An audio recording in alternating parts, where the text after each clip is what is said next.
All right, welcome back, everyone, to episode 5 of the Rally Report podcast. Before we begin, I think I need to publicly acknowledge and apologize to my listeners for the horrendous predictions of the Canary Wharf, especially on my part. Can't speak for Spencer and Vabuk, but nonetheless, next time I'll come more prepared with concrete data. I promise you that. But anyway, with me today is my really good friend that I've known for quite a while now. Just something I quickly wanted to share about this guy is he is always unapologetically himself and is never afraid to speak up. And so hopefully he doesn't put up a fake act during this recording. An absolute nightmare to play against for many different reasons. Ranked 94 in the world, currently representing UVA as the number 1 player. Give a warm welcome to Aly Hussein. How's it going, man? How are you? Good. I'm good. I'm really happy we're talking right now. I know we've been talking for a long time, but I can't. You're one of the reasons why this podcast was really kickstarted, and I've always enjoyed our conversations together, and we say some crazy shit while we talk, and I thought I was always entertained with the things you had to say, and I thought maybe we could give this to a bigger audience. But to go straight into it, Ollie, what a weekend for you, man. I'm curious. Are you on an all-time high, somewhere in the middle, or are you feeling a little down after this weekend? Because it really had it all. Yeah, no, I think I feel pretty good. That weekend had everything. I played some good squash. I played against Andrew Douglas on Friday. It was a pretty intense match. He was... it was pretty close. It got especially towards the end. Once the match was over, I was kind of annoyed how I started late and and giving Andrew Douglas a 2-love lead is never ideal. Andrew Douglas, he's a great player. He's really good. He's so tough mentally. But yeah, I was kind of annoyed at myself how I gave him a. And how he got to 2-love without me playing my game and applying and being able to implement my strategy against him and all that. What tactically changed? Because so it was 2-love down, and then you started making a move. And I know he had game balls before you on both third and fourth game. Is that right? Yeah. What changed? Did he change something tactically, or was it a mental thing? So first 2 games, he was playing great. I mean, you can't take that from him. He was playing great, and but I wasn't playing with the right tactics, and I wasn't playing with the right strategy. He was just he had me on the backhand side. We were pretty much playing an alley game, and my strength is just where I can move my opponent and just run everywhere and get balls back. But I wasn't able to do that well. He had me on the backhand side. His backhand is great. He was just setting things up on the backhand deep, and then every time he had an opportunity, he would just take his space, shut me out, and I was just not able to get the exactly. I was a little I was confused. I mean, he had all the right to do what he did in the first 2 games after after all the, as I told you, after the setups that he did on the backhand. He would just set it up and then take his space, finish it. But then I realized that no, that's not the right way. I realized that late when I was 2-love down. I was like, yeah, I gotta use angles. I gotta use more cross courts. I gotta use the boast to move him a little, and for me as well to move and start to show my strength, which is just running and make it physically hard. And that's pretty much what I did. I just I started adding more cross courts to my game. His forehand is probably not as good as his backhand. His backhand is super good. But that's what I tried to do. I was just trying to every time he had me on the backhand, I would try to cross court it and make him do a little more work. And I think it worked pretty well. He started hitting a few more errors, especially on the forehand side. He wasn't doing that in the first 2 games. And then it got a little intense towards the end. Elaborate on that. What happened? I mean, it's part of the game. He was just so in the especially in the first 2 games, he was just like taking his pace, shutting me out every time he had a chance, every time he had an opportunity. He would just like shut me out and not give me a chance to run to the ball. And I feel like I was a little passive when I had opportunities. Like I would just like try to finish them, and like like I wasn't punishing him, in a way. You know how the commentators always like on PSA they're like, you gotta punish your opponent when you're given an easy shot in the middle. I wasn't doing Yeah. that great. He was doing that perfectly well. And then yeah, then I decided to change that kind of attitude. I was like, no, like well, I'm just gonna go for it. Like I'm gonna every time I'm gonna get a chance in the middle, I'm just gonna whether I'm gonna hit it deep or drop it or whatever I'm gonna do. I'm just gonna like take my space and maybe like shut him out if it was loose, and that's what I did perfectly. I mean, I had to do that. I feel like I was being a little too nice in the first two games, Yeah. and I wasn't, he wasn't doing the same thing at all. He was just like shutting me out. He was using everything, He was using his chances when every time I put it loose in the middle, he would just punish me every time. And did you feel like, I mean, now I'm sure you guys are going to play again. Also, this was your first time playing him, right? So Yeah. Did you know what you were going into, or were you kind of like, like I'm not sure what, or did you know his strengths? I knew like I don't think I've watched him in the World Championship in New Zealand in 2017 when he was playing against Youssef Ibrahim in the semis. That's the only time I like watched the full match of him, play. And I knew his strength was just the mental toughness and the basic game he had and the backhand as well. And I knew he was like he stands like so strong around the middle. Like He's strong around the tee. Like he's like every time he got like a chance in the middle, he's not gonna give you like a chance to go get the ball. He's just gonna put it away and punish you. He would just like stand strong and play the ball and not give you access to like to get the ball back. Also, an interesting thing. You guys played on a glass court. What are your thoughts on? Do you like playing on the glass court? Not really. Personally, I don't like it. Like my strength. Pretty sure everyone knows that is that I'm just like I'm physically fit. Like I could play for a long time. I'm sure if that match was on a glass court, it would have been like totally different. I mean, on a traditional court, it would have been different. Yeah, I like balls die at the back of the court on a glass court, but on a traditional court, like no traditional court, you would just like. No, the rally just never stops. It actually never stops. Like the next day, I had to play against Youssef Ibrahim, one of the most skilled players in the world, and on a traditional court where I really enjoyed it. Do you think that's your advantage? Yeah, I think it helped me a lot. I mean, especially when the court is warm. Like, oh my God, like yeah, it's gonna be yeah. I'm not. It's not like a brag or anything, but it would be pretty difficult to like beat me on a traditional court. Like I feel like the ball would just never die, but maybe on a glass court it's different where because the ball dies. It's not as like warm, it's not as hot. It's not the conditions are just so different. So yeah, the glass court, no, it's not my thing. Well, I mean, Ali, you better get used to the glass court because if you're trying to go pro. Yeah, I have to. I'll figure it out, but maybe not now. I just got some time in college. Yeah. Okay, now let's move on to your Saturday, which I guess. Wait, before we move on to Saturday, so did you end when you lost the match? Did you come out of that thinking were you really down about it, or were you like, you know what, next time I play, I think I figured him out? Where was your mental space at before heading into Saturday? I was pretty upset. Like I know Douglas is a really good player. I mean, like I went in with the mentality of like, like I could easily lose. He's a great player, but at the same time, I didn't expect the way I played. I thought I was gonna play better. I didn't like how I was pretty passive and how like I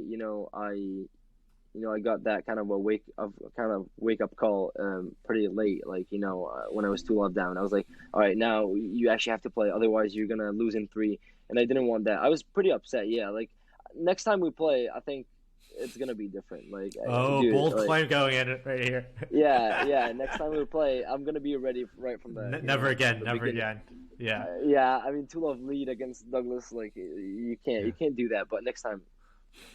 Just wait. We'll be watching. So yeah, Hopefully. so I guess Saturday, were you fired up about this matchup? Because I know you played him recently as well in the PBI event. Yeah, Youssef Ibrahim. I mean, yeah, we did. Yeah, we just played at the PBI. Yeah. I lost in four. I kind of went when at the PBI. I went with the mentality of just like wanting to kind of kind of put on a show for the crowd, and Mm-hmm. entertain them and enjoy myself on court against the world number 17. Um, but what really changed in our match on Saturday, I I just like when I lost to him at the PBI, it was in 4 games. It was pretty close. Then I realized I was like, wait, like I mean he is world number 17 and he's a great player. He's awesome. But then I realized that no, like it was really close. I mean, he beat me in four. Last game was 12-10. I could have won that game, and he would have, Yeah. yeah, we would have had to play like a fifth game. So what really changed is kind of my mentality. Like I was like, he's beatable. Like I mean, especially on a traditional court and on a high tin court, like he's beatable. It's not impossible. Maybe like on different like circumstances where like if it's on a glass court and a low tin, maybe it would be like much harder against Yusuf. But like if we're talking about like a high tin court and a traditional court, like I was like, yeah, like why not? Like go win. Like go in and like want to win. Don't just go into enjoy and all that. I mean, he is world number 17, but still like doesn't mean anything. Just go in and play. So Like it play sounds like play you to were win. pretty fired up about this, and you had the belief in you. Yeah. Yeah, yeah. I like a main goal was to beat Douglas first, and then to go in with Yusuf like confident and with the belief It's of like clearly not how it played out. yeah, it did not. Yeah, it did not. It did not work out that way. I lost No, to but I Douglas. mean, yeah. Yeah, I lost to Douglas, but then, but I was like, yeah. Then I was like, all right, you win now, and maybe you can feel like better. Yeah. You can feel better, and as I told you, I went in with Yusuf with a belief. I was like, last time I lost in 4, 12-10 in the fourth. Um, like why not beat him? Like, what's gonna stop you from beating him? I Yeah. mean, he's good, Right. but I'm good too. I train my ass off. That's Like, right, right. yeah, and that's what I did first game. I kind of stole it. Like, he was leading the whole way, but then I managed to win it somehow. I don't know how. And It's then a great second game, explanation of how you won the first game. I was just, it is pretty funny. I don't know what to tell you because I was behind the whole time. I was like Yeah. 8-5 down, like 9-7 down, and then somehow I was able to win it 11-9. Like I have no idea how that happened. Like I was even telling Omar during the break. I was like, wait, what happened? Like what did I change from like 9-7 down or 8-5 down? But then somehow I managed to win it, and then Wait, second game did Omar tell you what changed, or he was like, I have no idea what just happened? he was confused too. He was like, yeah, I mean, just take it. Yeah, you're Yeah, like yeah. one love up now. Like, yeah, be happy, be That's confident now. that's some world class advice by Omar. Would I love know. to. And then yeah, second game he just started making errors. I started playing the same way. Um, I haven't changed anything really. I just play the same. But he just like started making more errors. I feel like he got bored a little. The court is so hot at Princeton. Yeah, and then I was able Yeah, I mean, to it sounds win like that he second. chose the wrong school if Princeton courts are that hot. I think he did. I Um, think he did. Yeah. so similarly to the Douglas match, a complete opposite situation now, where you're 2-love up, and then Yep. he's mounting a comeback. Were you freaking out when you started realizing? I was, and like all I was thinking about was oh my god, you like when he got to 2-all, he didn't change anything. He just bared with me. He just like played my game. He, in addition to the attacking shots that he's Yeah, able to like play, and he wasn't insane. making Yeah, as many errors. Yeah, he just bared with me until he got to 2-all, and then I was like, are you actually gonna let a 2-love lead slip against the world number 16? Like you're about to, hmm upset a top 20 player, but are you actually gonna let that go? But all that was in my mind. I was pretty nervous. Like I was like, no way, I'm not losing that match. Like it would suck so much. Like I lost to hmm Douglas. I'm 2-love up against Yusuf. and I'm gonna lose again. Like, is he actually gonna make a comeback? So all these But thoughts were in your head heading into the fifth game. yeah, I was thinking a lot. I was thinking so much. Yeah. But then I decided to, kind of in a way play against my squash and not against him, not against the win, not against anybody else.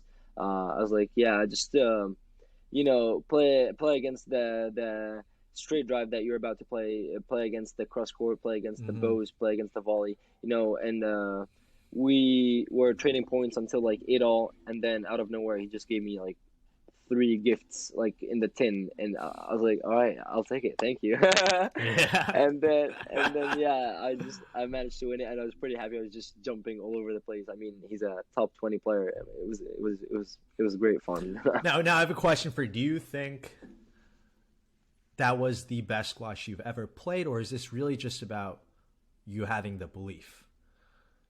I promise you that was not the best squash I played. Yeah. I've played so much better, Mm-hmm. like against different players before.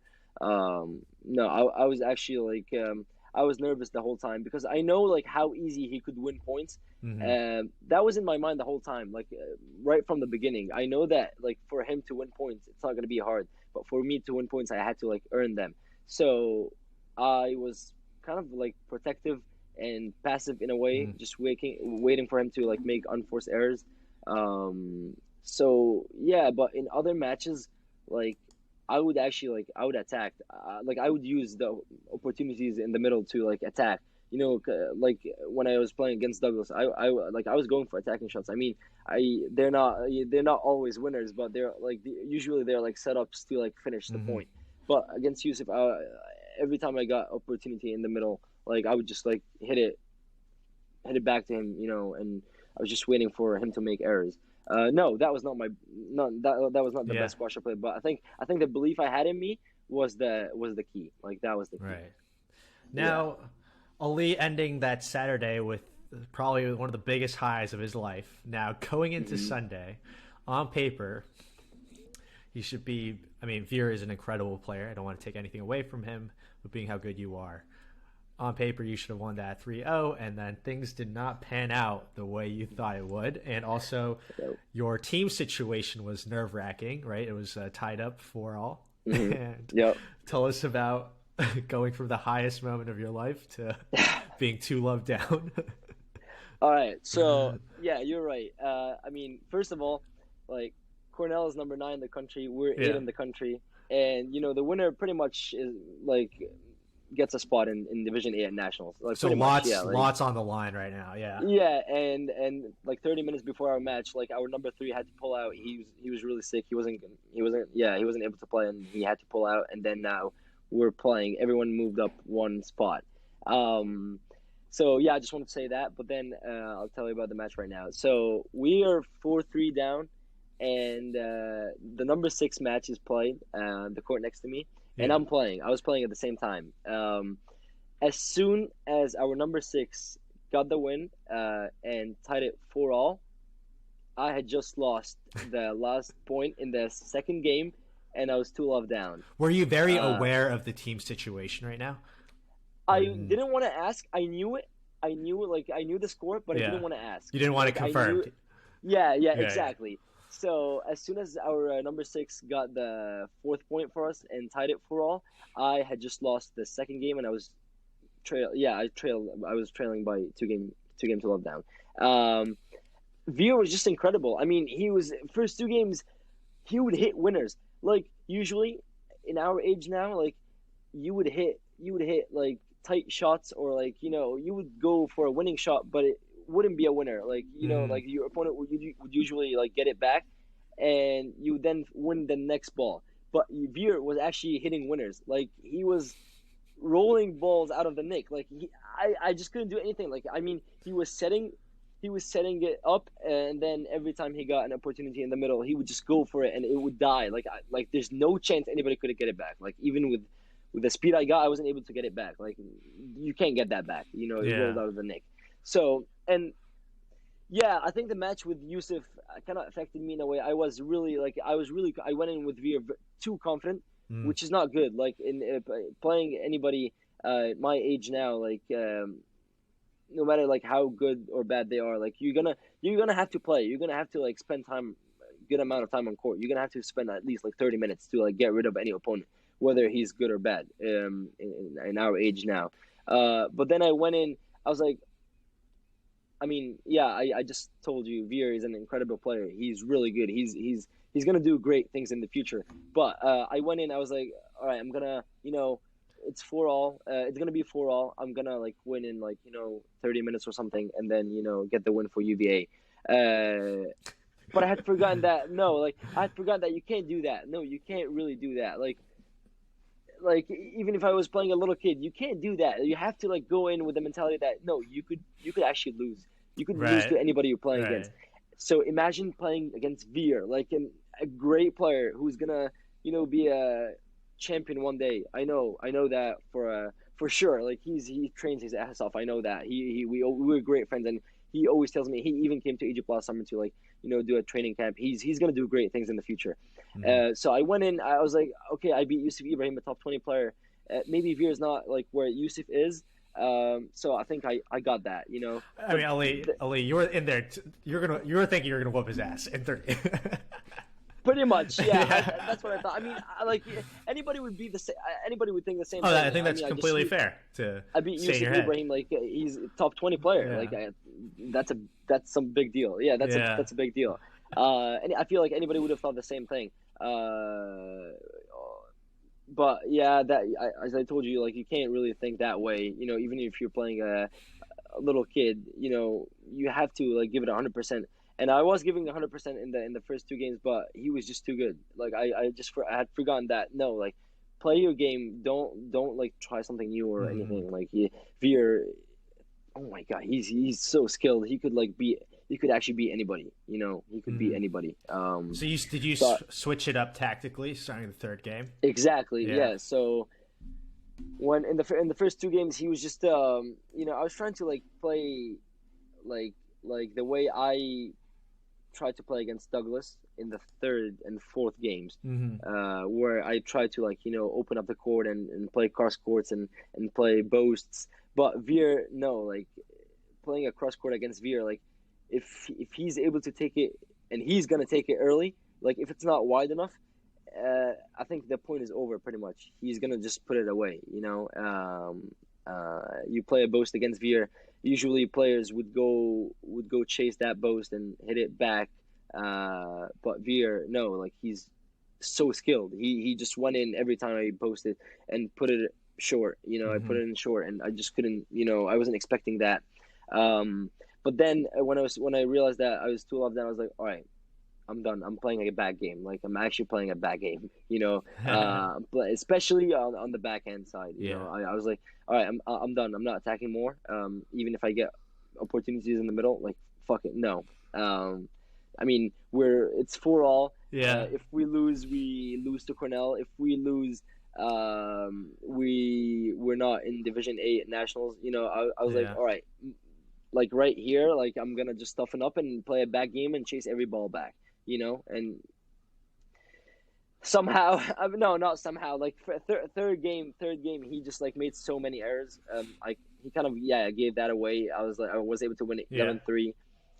But then fourth game, it was pretty close. It was 9-all. Oh my god! I was about to shit my pants. Like it was, yeah, bro. It was 9-all. It was 9-all, and he was 2 points away from from Ali being the biggest embarrassment of UVA. No, not that. But he was points away from like securing a spot for Cornell in Division A, and Division A is a big deal. Like anybody would love to be in Division A. You would play against Harvard, Columbia, Yale, Princeton, Penn. So yeah, he was 2 points away, and then at 9-all, he just like hit a ball in the 10. I was like, all right, Veer, like thank you, I'll take it. And then 10-9, he hit a really tight drop shot. Somehow I managed to like scrape it out the wall, and it was a lucky shot, and then I was able to win it. I even celebrated where even I shouldn't. I shouldn't have. But I was too happy. And then third game, it was 3-all. I thought it was going to be pretty close, but then out of nowhere he just like started making errors. Yeah. Fifth. out of nowhere he just started making errors, and I felt like he didn't want it anymore. Like he was like, all right. I mean, he could have definitely been mentally and physically gassed out.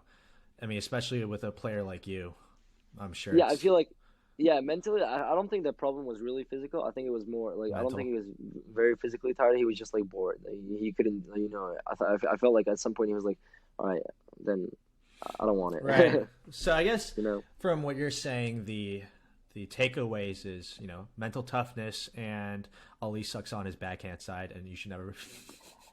And anytime something's not working on the backhand side, he switches it up. Exactly. But yeah, wow, that was an incredible weekend. But I'm glad you're feeling. Do you feel now more fired up about the rest of the season, or? Yeah, I'm pretty excited and like relaxed in a way. Good, Like now good spot. like now I'm taking a few days off. My body really needs it. My body and my mental side needs it. Yeah. Next match we got I think Dartmouth or MIT.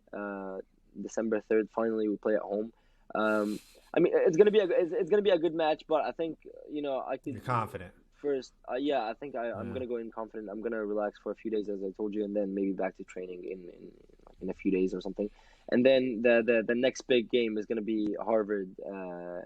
Yeah, that's Oh, gonna be next year though. wow. Yeah, January 9th. Okay. 2022, right? Yeah, Yeah. I'll play. I think I'm playing against Victor, so That- I kind of I want that one. that- yeah, no, we'll be definitely tuning in. Yeah. Real quick, if you Mm. want to shine light on your personal goals and team goals for this season, whether it be for college squash or even in terms of pro. I know you can't play a lot of events Yeah. professionally, but is that something you are keeping in mind? Yeah, so like if we're gonna talk about like college individual goals, let's talk about that first. Mm-hmm. I mean the goal is definitely like never to lose in a game, but Yeah. that's not it's not it is an important goal, but probably not as important as winning individual nationals. That's my main goal. I mean, it's gonna be really tough. Anybody could win it, but that's my main goal. That's what I'm gonna go for. Individual nationals. Who are you keeping an eye out for the individuals you think are the top? Oh my god! Like So no, many. Sean. Like actually, like anybody could win it. But feel like since you asked that question, like I'm gonna say like maybe like of course Youssef. Just give me five Youssef names. Ibrahim. Just give me All five right, names. Youssef Ibrahim, Yeah. Victor Cruin, Andrew Douglas, Marwan Tariq, Ali Abu. Those five, yeah. Yeah. I think those are a repeated theme of the names that are being. Yeah, I right. don't think I would want to play any of them. Like I wish I could play someone different. But Yeah. not just these five. I believe anybody could win it. I mean, I don't know. I can't remember like every single name now, but like I promise you, anybody could win it. Like Yeah. at No, it that is- age, anybody could win it. It is such a deep field, and I'd say I know we spoke about this, but it's pretty much equivalent to a 50K tournament that individuals in terms of I agree. caliber. I really, yeah. Oh yeah. Team goals. That's what Yeah, we like one of the goals we just one of the main goals we just wanted to end up in Division A, and I think now we're gonna end up in Division A after beating Cornell. Yeah. Unless like we lose to another team behind us. Yeah, if we're gonna talk about PSA, I don't know. Like I love playing squash. And I wanna go pro when I graduate, but I'm gonna play whenever I'm free. Like I don't wanna do two things at the same time. I don't wanna be a college player and then at the same time compete in So you're professional. focused on just college squash right now. College Yeah, student. maybe in the summer or something. Maybe when the season over and where I have like free time, then I can play. But two things at the same. I don't like doing like many things at the same time. I'm just gonna focus on college squash this season. Yeah. Gotcha. Yeah. Now I wanted to ask you, knowing how competitive you are, which is borderline unhealthy, does it bother you when you see other players your age, that you competed against now, like moving up the rankings and seeing how successful they are? Does it get into your head at certain times, or no, that doesn't affect you at all? No, it does get into my head. Like, Yeah. I played a 20K tournament in the beginning of the year. In the beginning of the academic year. Is this I the one had to you play won? against. Is this? No, no, no, Yeah, no. yeah, I'm yeah. talking about that the We. 20K tournament I played in Atlanta. Okay, okay, yeah, Yeah, yeah, yeah. I had to play against Ali Abu. I mm, mean, I got destroyed in three, and then he got to the finals, and then he had to play a 10K after. yeah, He got to the semis or something. yeah, And yeah, and who else? Like seeing Victor, seeing Youssef, seeing other like kids my age, seeing other players my age, winning in PSA and all that, and I'm like, I'm not playing as much as they are. Yeah, it gets into my head. I'm way mm, like I'm too competitive. Like it's actually sometimes like it's not a good thing yeah. sometimes. Like yeah, I know how competitive you are. I always want to win, like in anything, not just in squash. I promise you, like in whatever I'm doing, like even academic, like even academics, like I want to have like I always want to have like a higher GPA than my friends. Like it's crazy, it's way too crazy. Even though I don't really care about academics that much, but yeah, I I'm way too competitive. It's not good. So yeah, I pay attention like Yeah, to players my age rising up in the rankings. Uh, yeah, it gets into my head. I try to like forget about it, but I can't. No, it's hard. yeah. you know. Another question I wanted to ask was, you're gonna like this one. We all know you're not big in making friends on court. Being the Hmm. menace you are, Yep. you don't seem to mind getting the match riled up. Do you do this on purpose to make it to your advantage, like to get into the opponent's head? Do you think this is something that serves well for you? Um. So yeah, I'm a little crazy on court, and I think I am pretty like I'm not the real person I am on Yeah. court. Off court, like I it's gonna sound like cliche, but I actually love everyone. I never have like problems I with have no idea anybody. what you're Like talking about. This is just absolute lies. No, no, I'm kidding. you No, know yeah, that. I know how good of a guy you are. Yeah, even in Yeah, high school and UVA, like anybody that I meet, like I want to be friends with. I actually do love everyone. I want to be friends with everyone. But it's a problem how like on court I get really intense. I think it's just like is it the competitive nature, or do you do this? Do you think it's just this is something that your opponents seem to get riled up about, which serves as to your success? no, I actually don't think it has to do with my opponent. Like I'm just like really passionate about squash. Okay, okay. I am very competitive as we Hmm. said. Since a really young age, like I remember one time when I was a junior player, I was like 11 or something. I was like 2 love up, 10 love up against a little kid that we played in a tournament in Egypt. He got a point. I was 10 love up, and I started crying. I promise you, I did start crying. This is yeah. Wait, Elise. You know, Also, just tell us the story. I think this is one of the favorite stories you've told me about of not getting the ball back, not giving the ball to the opponent. Do you know what I'm talking about? Where I think it was what? you said there was one tournament where you refused to give the ball back to the opponent, and your dad was like, "Ollie, like it's not a big deal. Just give No, it." I think you I think we were talking about a U.S. Open match that I've played before. Yeah, yeah. Uh, This yeah, is a someone like hilarious story. yeah, I was playing. I can't remember against who I was playing, but Hmm. he like that person just like threw the ball to the front. I was winning. I was Oh like yeah, yeah, yeah. I was winning. Like I was close to finishing the match. It was like 2 love up, like 7, 3 up or something like that. Like I was just winning, and then he like threw the ball towards the front, and I refused to get it. I mean, I think that was a little immature. I mean, on both. Yeah, I mean, it just shows that you don't take. Competitive, like Yeah, you just don't take anything like that. I'm like Yeah, no, like what are you doing? You're not gonna throw the ball away from me and just ask me to get it. Like no, you go get it. Like I'm not gonna get it. For you. yeah, Even if I'm winning, like I don't care. Like it has to do with like kind of dignity and I don't know. That's just my personality. Like I think I'm really passionate when it comes to the squash court. I'm very competitive. Like I don't think it has to do with my opponent at all. I just from a really young age I'm really competitive. Like I never yeah. want to lose, and I think I know I get intense on court, and sometimes I could be a dick, but It's quite a way to put I know. it. I know that for a fact, but the thing is, I can't help it. I mean, I have to like change. Like I really have to change that kind of attitude. Because that's not my personality. Of course, Hmm. like of course, I promise you, like I love everyone. I never want to have problems with anyone. Yeah, I mean, I Of can course, personally speak for you about this. How funny of a how much of a jokester you are. How yeah. I nice you mean, are. Yeah. I promise you, yeah. But on court, I just get really intense, and probably opponents would never like that, you know. Hmm. Mm, Sometimes, you know, it gets a little crazy, but Sometimes it gets a little crazy. yeah, Just a little, not too much.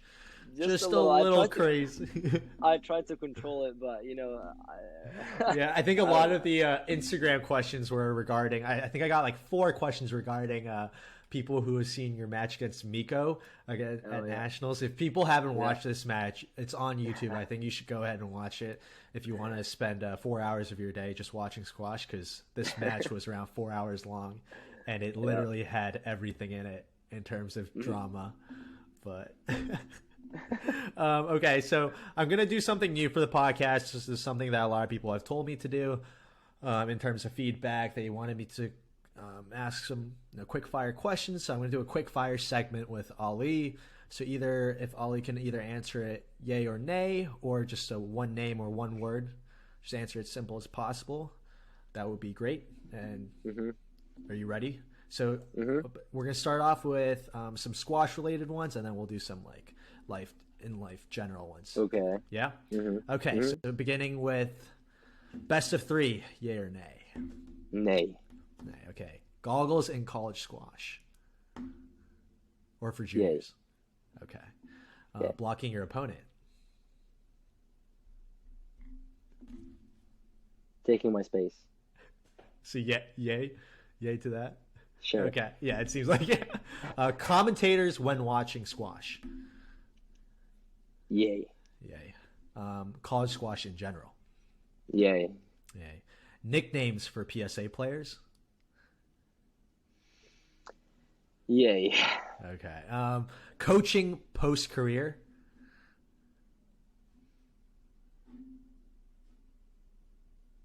Yay. Yay. Okay. Now, just give me some names here. All right. Most underrated player on tour right now. Underrated. All right. Can you just give me a second? Yeah. No, take your time. Underrated. Don't even think about saying your own name. No, no. Who's underrated? No, it's underrated. Maybe like Joel Macon in a way, you know, like Yeah. No, I get that. yeah, I Joel mean, Macon. he was my goddamn pick for Canary Wharf. Yeah, It didn't pan yeah. out. But how about overrated? And you don't have to answer that if you know Like now, right? right now. Um, I'm gonna say like Youssef Ibrahim or something. Okay. All Uh, right, now we're gonna go to life related ones. Vegan diet. is that yay or nay or Yeah, you can answer yay or nay. yay? Um, coffee or anything like caffeinated drinks. Nay. Nay. Or Ellie, do you have a girlfriend? Nay. Unfortunately. Yeah. Hot sauce on food. Yeah. Biggest fear. Snakes and spiders. Snakes and spiders. Biggest pet peeve. Do you know what pet peeve is? What's It's like that? something that annoys you, something that really irks you or bothers you, that other people do, or anything in general in life. Uh, Like something for me, a pet peeve, for example, is when people don't wear their shoes properly. okay. Yeah, yeah. Maybe pet peeve for me when people are like socially appropriate. What do you mean? When they like force things, when they like try to, you know what I mean? Like, Okay, okay. you Yeah, know, I could mention an example if you want. yeah. You just give me a quick example on this. 'Cause I think... You know, when Ali Farag like opens the door for his opponent, like, Ooh, okay, we'll go into this more after we finish up with this. yeah. Tennis over squash, yeah or nay? Oh yeah, yeah. Yay. Favorite movie? 22 Jump Street. 22 Jump. Let's for the record, Ali wanted to do this podcast a little earlier than intended because he wanted to go watch a movie after this, just for the people to know. Favorite song?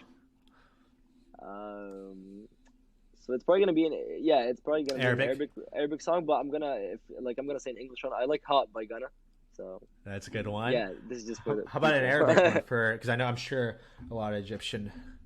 There are gonna be a lot So of my Egyptian favorite, listeners. my favorite is called "Mish Kull Wahed" by Amr Diab. So It's not by Rami Ashur. You're not supporting Rami Ashur. no, in his no, no. singing. Yeah, Yeah, he's okay. really forcing it.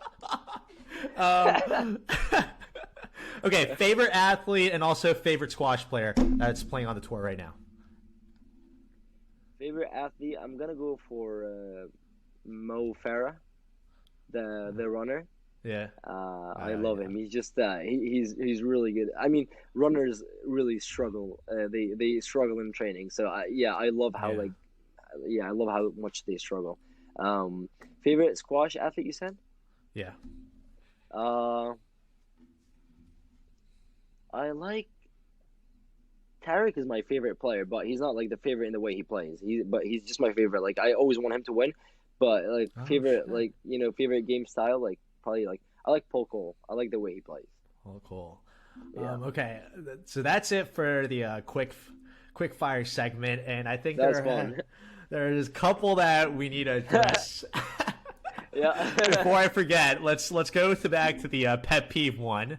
I actually know, I do remember us discussing about this, how you really didn't like Ali Farag opening the door for opponents. Let's get into that. You've just never been a fan. Be a respectable person and still like not open the door. I feel like it's just a little too much. Like he wins the game or he loses the game, he opens the door for his opponent, which is, I mean, good for you. Like you don't. If you're respectable, like you don't have to show it. Like I mean, Tarek Moment is he's got like great sportsmanship, and he doesn't open the door for his opponents. You know, I remember You one think time it's just Ali, too much? yeah, Too like much. Yeah. you don't need to do that. Like just leave. You know, just leave and leave. Go get your minute and a half, and then you can come back. You know, and you'll still be respectable. You know, I don't like that. You don't have to like prove something. You know. Just like, and something else I don't like about Ali Farag. I mean, he's we're friends actually. Him and I are friends. I like him a lot. But Maybe you should have started off with that. Instead. I might just edit that part out where you just said I love. It's just that I'm being honest right now. Like something else I don't like about him. Maybe the Harvard logo thing. Like I can't. Let's say like imagine like a tennis player. Like imagine like Federer or Nadal. Graduating from Harvard or like Yale or anything like that, or any of the prestigious colleges. I don't think they would do that. Like So you're telling me you would never put UVA on your shirts after you're graduating? No, wow, no. that UVA must be very upset about your It's profession. it's not about that, but just like he's been doing it for a long time. Like I mean, I could wear a UVA shirt while playing, but at the same time, like it's just I don't know. I don't like it personally. I don't like it. I don't like that opening the door for your opponent. Like I don't like when people are. It's funny because I feel that a lot of players. I've noticed with Shorbagi, he refuses to leave first. Have you noticed? Oh, when Ali Farag. Yeah, there are a couple players Yeah. who do not leave, which gets funny because you're just wasting time for your rest time. I remember Ali was playing against Nick Matthew. I think it was at the British Open or US Open, and Ali Farag opened the door for him, and Nick Matthew was like, "No, like you leave first." It has to. I think it has to do with like Nick being really stubborn, and like similar to you. I'm very exactly. I just never understand like. If like I always like I leave I just leave the court first. Like I mean I like people especially like during the warm up before we start the match, because I'm not competitive in the warm up. I'm just competitive when the match starts. So I still go out first. I leave the court first. Then that's just something I don't like when people. It's not just about Ali Farag, but I just don't like when people are like cautious in what they say and all that. Like just like just be honest, you know. Yeah. Just, if you don't like something, just say it. You know, you don't have to like be like, oh no, I think you know what I mean? Like, you know how people. Yeah, no, I'm also starting to understand why you like Momin. I think he's, I mean, I think he's very respectful, but he's really, there's a part of him I feel like he doesn't really feel the need to go the extra mile with it, and he still Right. comes When across. yeah, Yeah, when he didn't like what Asal did, he just like said he he speaks his wrote mind. that thing on Yeah. Facebook, and everyone, you Oh my. know, Yeah. knew about it. Like, and he's still like a really nice, respectable person, you know. But on the other hand, like, oh my God, I feel like I'm shitting on Ali Farag so bad, but but I feel like someone like Ali would not do that, you know. He'd be like, Yeah, I think I oh, might let's not put play this segment on YouTube as shitting on Aly Farag. No. No, I'm kidding. But No, I of get what course, you mean. I get what you mean. You have the utmost of respect course, for him. I like Ali, but I'm just being honest right now. You know? Yeah. Also, I do think it's funny how you mentioned as Paul Coll his favorite playing style as of now. I remember in high school we used to talk about Paul Coll as one of those players that would never succeed. Because when we were talking high school, that was when he was just coming up the scene, and then I remember you were like, Sean, that type of brand of squash is just there's just no skill required. But I want to hear your thoughts now. Like, what do you think has changed, and what, like, especially as someone as good as you are, and your perspective of what do you think has changed in Paul's game? Um, I remember watching him like when he was like still coming up, when he was, you know, playing the Canary Wharf when he lost against James Wilshere, or Where he was did he diving drink? I all don't over know. the place. Yeah, I think he Yeah, lost. yeah, Yeah, remember? yeah, Yeah, he lost that match. I remember he lost to Borja Golan in the World Championship, when he was still coming up. But I think what changed big time in his game is that, you know, his length has improved so much. His length game. I mean, there's no doubt about his like physical abilities and his fitness and all that. But I think what changed the most is his length game. He like now he's able like to bury his opponents deep at the back of the court, and he's now like also like able to finish balls. Like when he gets them in the middle, he would just like, you know, go for it. Like, he's got everything pretty much. He's got the mental toughness. He's got like yeah. Do you think he's the best player in the world right now, or do you still think Farag has the edge over him? no, Farag. Yeah, no, I think I asked this because it seems that a couple people are starting to shift as saying Coll is the best player right now on tour. No, I think the two wins that Paul's got over Ali. Over the 15 wins Farag's got over. Exactly. I feel Yeah. like they just like, I don't know how to explain that, but I feel like, you know, these are like the kind of wins that happen like every now and then when like, you know, when, you know, say like when Ali's like, you know, bored, and when he's done, like, oh, okay, I'm like, I need to take a break from squash. But So you think it's premature to say Coll is the best player in the world right now? yeah, I think no, I think Ali Farag. I think Ali Farag is. I mean, although Now, Paul beat him twice, yeah. but no. A follow-up question: do you think he is the second best player in the world right now, or do you still think Shorbagy? Even though I know he will be second in the rankings next month. No, Shorbagy's not the second best player at all now. Shorbagy's not the second best. No, I think it's either gonna. Yeah, I think it's Paul Coll. Then maybe I'm gonna put like Asal. Yeah, or Asal. maybe like Paul Coll and Asal are at the same level. Like, Oh shit. Okay. Asal is gonna keep climbing up the rankings. And then did you say no to coffee or caffeine? You don't. Yeah. I hate You don't. that. You don't drink. You never drank coffee. No, Just not your I thing. hate coffee. No, I hate Gotcha. caffeine too. Like, yeah, I just drink water. Gotcha. I guess we're like on the theme of PSA players. You know, you were complimenting Cole's game, and it seems there are some similarities between your game and Cole's game. Do you think he's someone that you try to emulate the most if you had to pick a professional player right now? Yeah, Style? like, yeah, that's what I'm trying to, like, you know, work on.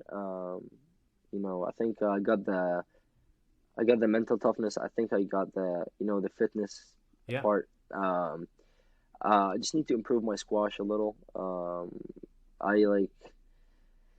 I put in so much work. I put in so much work and effort. Wait, and time. I'm going to interrupt you right there. I know you don't like sharing your secrets in terms of training, but I just want the people to know if you could give us in terms of volume, because I know it is absolutely insane. how much you run, how much like the training. Just Yeah. give a little insight on how much cardio that goes into your training to keep up your fitness. I train six days a week. Yeah. I only take one day off, and that's like 6 days a week of fitness. Like even if I'm not playing squash, even if we're in the off season or anything, fitness is my thing. Like I enjoy doing fitness. I enjoy the pain in the fitness sessions. Yeah. So cardio. I run. I'm not gonna get into details. Like I'm not. Yeah, I'm not. I don't. I actually don't like sharing these Sharing kind the of things. secret. But Yeah, yeah. yeah, but I train 6 days a week, and I do like I do a lot of cardio. I like almost every day, and uh, Yeah, I mean, few yeah. gym sessions and some Clearly, roasting. Aly doesn't want to share the secrets to his enemies and opponents out there. Let me just give you guys a perspective on how insane Aly's training is. I remember in high school when I was just consistently getting my ass kicked by Aly. I was like, Aly, how do I become a better squash player? And he gave me the worst answer possible. He said, Sean, I think you just need to jump on the treadmill and start running for a couple hours on an incline. And I said, Aly, I physically cannot do that. And he's like, well, that's what I'm doing. And if you want to be remotely as good as me, that's what you guys start doing. So just to give some insight on how good of a runner you are. I know it doesn't translate over, but like the volume of training is insane. Yeah, I think people know that. Like I think everyone pretty much knows. Like I ran cross country at Tabor. And you were a phenomenal runner. I mean I love running. It's so fun. But yeah, like I do a lot of running. I enjoy it too. Like whether it's a long run or like a speed workout on the track, but I enjoy running. Like, yeah. And one more thing. Okay, I know you said for a best of 3. You said nay for that. Mm-hmm. Let's talk about this real quick. Did you just say that answer just in terms of your own game and how you think it translates better over for best of 5, or you think that doesn't help with viewership at all?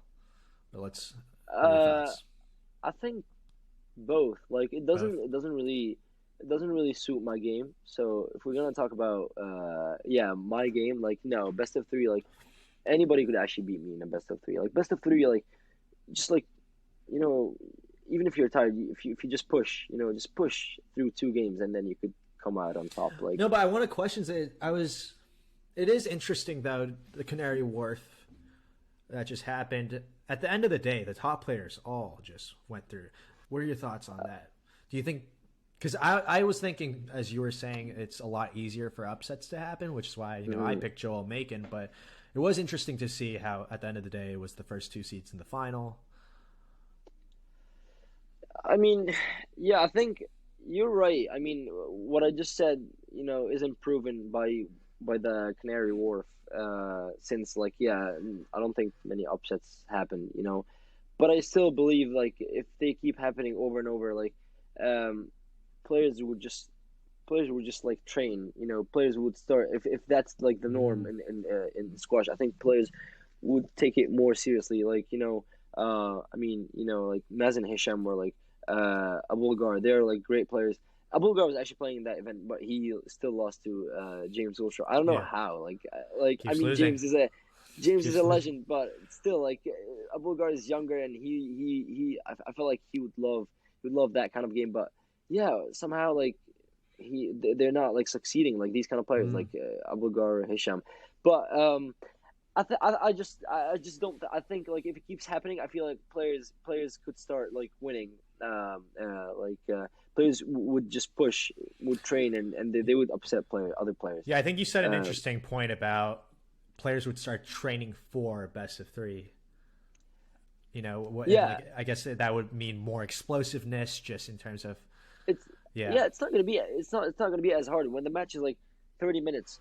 Like even if you're not fit, like you could push through.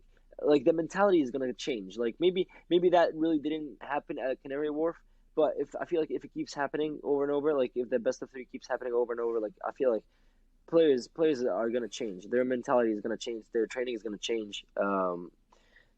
They got a lot of upsets are gonna happen. Like oh my god, yeah. Like and in terms of like people like fans and all that, like who would want to like go watch a tournament and watch a match that lasts like some of them actually last for like 15 minutes, Yeah. 15 and 20 minutes. Like what is that? Like what the fuck now?